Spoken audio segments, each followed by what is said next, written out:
नमस्कार, NMF news देख रहे हैं आप। मैं हूं आपके साथ अभिषेक पुंडीर। अब से 39 साल पहले एक फैसला आया था साल 1985 में, जब शाहबानो को गुजारा भत्ता देने की सुप्रीम कोर्ट ने बात कही थी, जिसे राजीव गांधी की सरकार ने उस फैसले को कानून बनाकर पलट दिया था। वैसा ही एक फैसला 10 जुलाई के दिन भी सुप्रीम कोर्ट की तरफ से आया, जिसमें सुप्रीम कोर्ट ने कहा कि महिला कोई भी हो, वो हिंदू हो, मुस्लिम हो, सिख हो, ईसाई हो, अगर वो तलाकशुदा है तो उसे भत्ता मिलना चाहिए। सीआरपीसी की धारा 125 का सुप्रीम कोर्ट में हवाला दिया गया। लेकिन जैसे ही सुप्रीम कोर्ट का यह फैसला आया, इस फैसले को शाहबानो 2.0 तो कहा ही जाने लगा, साथ ही मुल्ला मौलवी और जितने भी कट्टरपंथी इस देश में हैं, सभी की जो सांसें हैं वो फूल गई, सभी की सांसें उखड़ गई और सब इस फैसले का विरोध करने लगे। तो क्या इस फैसले का वाकई में विरोध होना चाहिए? उसी बात को जानने के लिए मेरे साथ मौजूद हैं नाज़िया इलाही खान, सुप्रीम कोर्ट की अधिवक्ता। बहुत बहुत स्वागत है मैडम। वंदे मातरम, भारत माता की जय, जय हिंद। Thank you so much Abhishek ji. पहले तो एक बार ये फैसला बताइए, बहुत संक्षेप में, ये फैसला क्या है? बहुत ही ऐतिहासिक, गोल्डन, मेमोरेबल फैसला आया है। और एक बार फिर से 2014 से 2017 तक जो हमने सर्वोच्च न्यायपालिका में मेरे पिटीशन पर जो मैंने मेहनत की थी, और all India Muslim personal law board का जो एक एक्सप्लॉइटेशन मैंने देखा था अपनी नजरों से, वो याद आ गया। एक ऐतिहासिक जजमेंट जब शाहबानो सायरा बानो के पिटीशन से टैग हुआ, कई पिटीशन का 3 तलाक को बैन करने का ऐतिहासिक फैसला आया, तब हम कूद रहे थे, नाच रहे थे और सुप्रीम कोर्ट के ग्राउंड पर ही हम जंप कर रहे थे। उसके बाद कल सर्वोच्च न्यायपालिका ने हमारे मुसलमान बहनों बेटियों को एक बार फिर से ये बताया, एहसास दिलाया कि हमारी तमाम भारत की मुसलमान बहनें और बेटियां जो हैं वो इस संविधान के अंदर ही आती हैं। किसी शरिया कानून के तहत उनको एक्सप्लॉइटेशन जो किया जा रहा था उसमें एक्सप्लॉइट होने की जरूरत नहीं है, उनको भीख मांगने की जरूरत नहीं है, उनको गुहार लगाने की जरूरत नहीं है। धारा 125 सीआरपीसी के तहत, क्रिमिनल प्रोसीजर कोड के तहत वो अपने अधिकार को कानूनी तरीके से पेश कर सकती हैं न्यायपालिका में और अपना अधिकार कानूनी तरीके से मांग सकती हैं। अब ये भी समझना पड़ेगा कि सीआरपीसी 125 की धारा अब नए कानून में, नए लॉ में बीएनएसएस सेक्शन 144 हो चुका है। तो जितनी भी हमारी मुसलमान बहन बेटियां हैं उनको सेक्शन 144 बीएनएसएस के तहत जाना पड़ेगा। अब बात यहाँ पर आती है कि डिवोर्स होने के बाद, मतलब तलाक होने के बाद, हमारी मुसलमान बेटियों को शरिया कानून के हिसाब से कोई एलिमनी नहीं मिलती थी। कंफ्यूजन क्रिएट हमारे मौलाना यहाँ पर कर रहे हैं कि अरे महर तो मिलता था, अरे इद्दत का पैसा तो मिलता था, अब एलिमनी की क्या जरूरत है। पर ना, हर अली को मनी देना पड़ेगा। हर अली अब मनी अपने अपने पॉकेट में निकाल कर रखे, क्योंकि मुसलमान बेटियां अब एलिमनी की हकदार हो गई हैं, हर अब्दुल और हर अली से।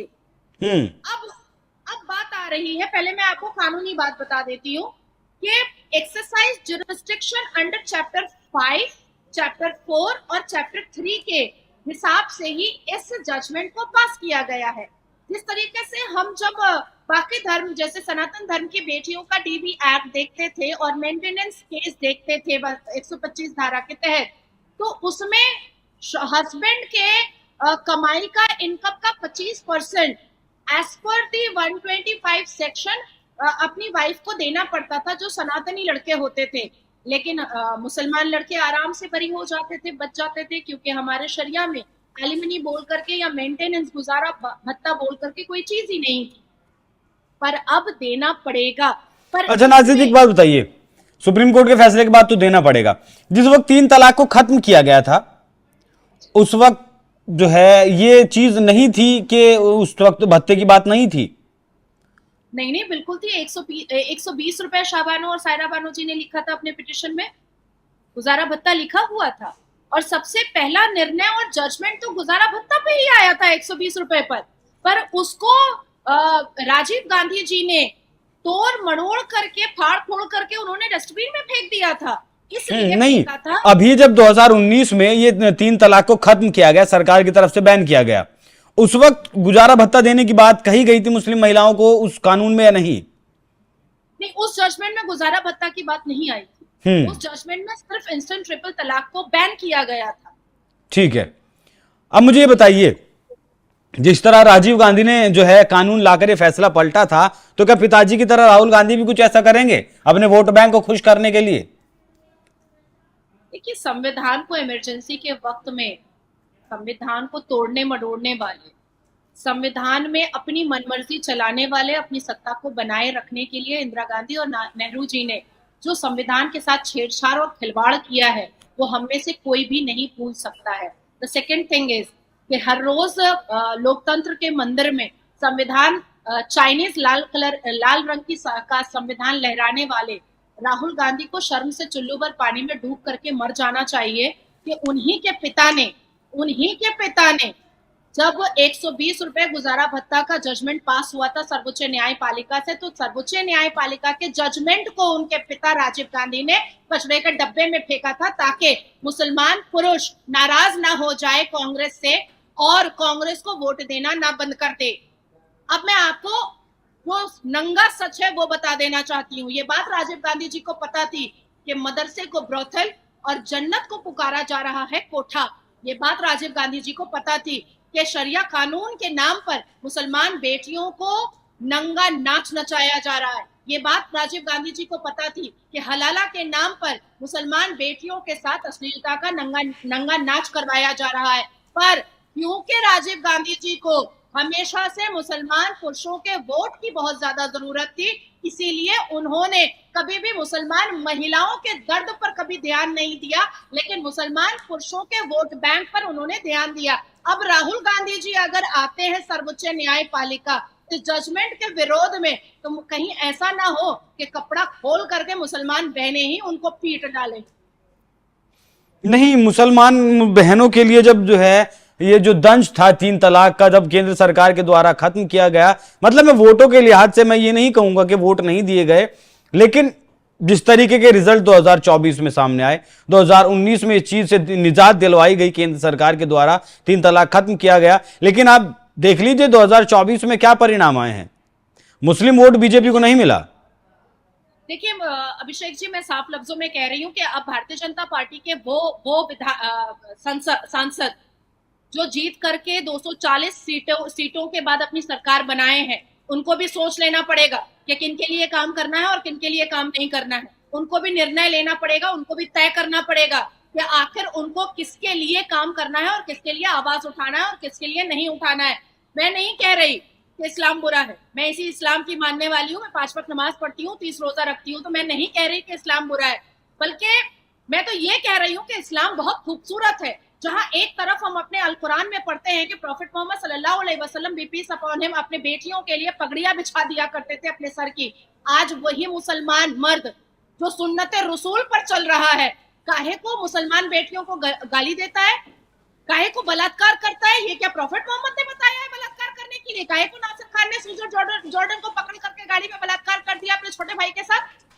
ये क्या प्रॉफिट मोहम्मद ने बताया है कि बलात्कार करो बेटा नासिर खान?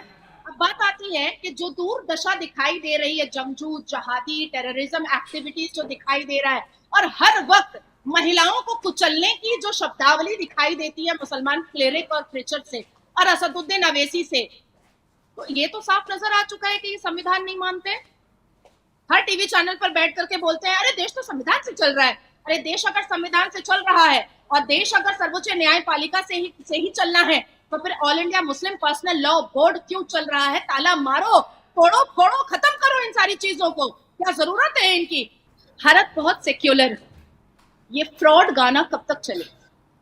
अगर वाकई में भारत सेक्युलर है तो फिर संविधान के उसी आर्टिकल 44 को ना मानने की कसम असदुद्दीन अवैसी साहब क्यों खाए हुए हैं? धारा 125 को जो जजमेंट आया है और मुसलमान बेटियों को जो न्याय मिला है, मेंटेनेंस और एलिमनी का जो हक मिला है मुसलमान बेटियों को, उसके लिए क्यों फिर से नाराजगी पिटीशन दायर करने के लिए जमायतुल उलमा हिंद के मदनी साहब चिल्लाना स्टार्ट कर दिए हैं, कलकत्ता के मौलाना शफीक साहब चिल्लाना स्टार्ट कर दिए हैं?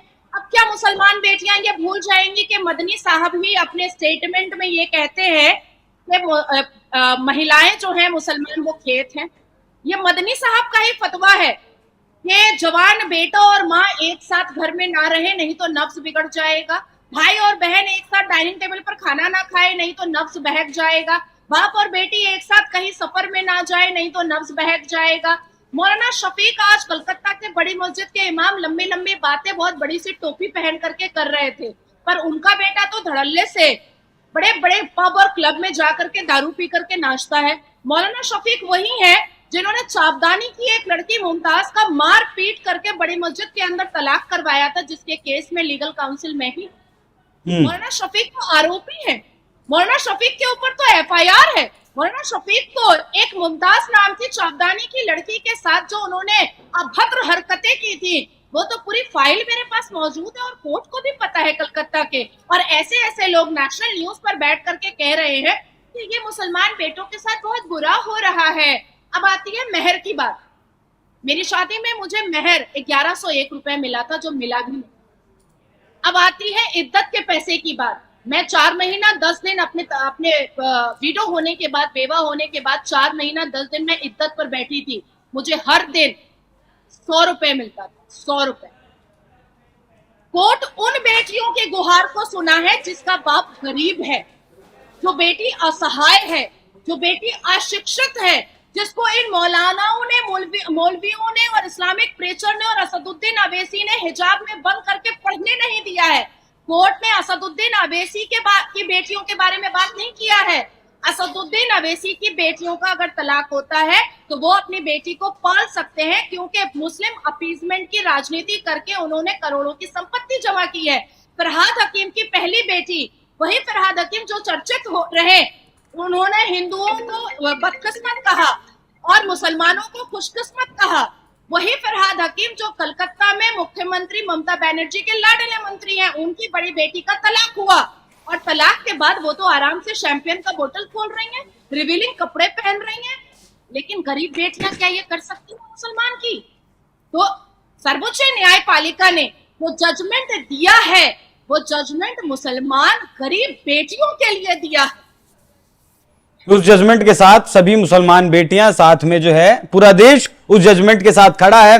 लेकिन इस देश के जो मुल्ला मौलवी हैं, जो अपने हिसाब से इस्लाम को ढालते हैं, अपने हिसाब से इस्लाम को चलाना लोगों को सिखाते हैं, उन लोगों को यह फैसला नागवार गुजर रहा है, इसीलिए वो इसका विरोध कर रहे हैं। एक बार जाते जाते मैं आपको बता दूं कि सुप्रीम कोर्ट ने मुस्लिम महिलाओं के पक्ष में एक फैसला दिया है कि अगर मुस्लिम महिला का उसके पति से तलाक होता है और उसका पति उनका भरण पोषण करने में सक्षम है, तो वो तलाक के बाद अगर महिला की दूसरी शादी भी हो जाती है, तब भी वो अपने पहले पति से गुजारा भत्ता लेने की हकदार है। ठीक यही कहा है माता पिता के केस में। अगर बेटा भरण पोषण करने के लायक है तो वो माता पिता का भी भरण पोषण करेगा। हालांकि इस फैसले में कुछ भी किसी भी लिहाज से गलत नहीं है, लेकिन ये सरिया मानने कुछ लोग इस देश में बैठे हैं जो फिलहाल अपना फन फैलाए खड़े हैं कि सुप्रीम कोर्ट का फैसला गलत है। आपको यह फैसला कैसा लगा, साथ ही यह चर्चा कैसी लगी, कमेंट कर जरूर बताइएगा। धन्यवाद नाज़िर जी, बहुत बहुत धन्यवाद।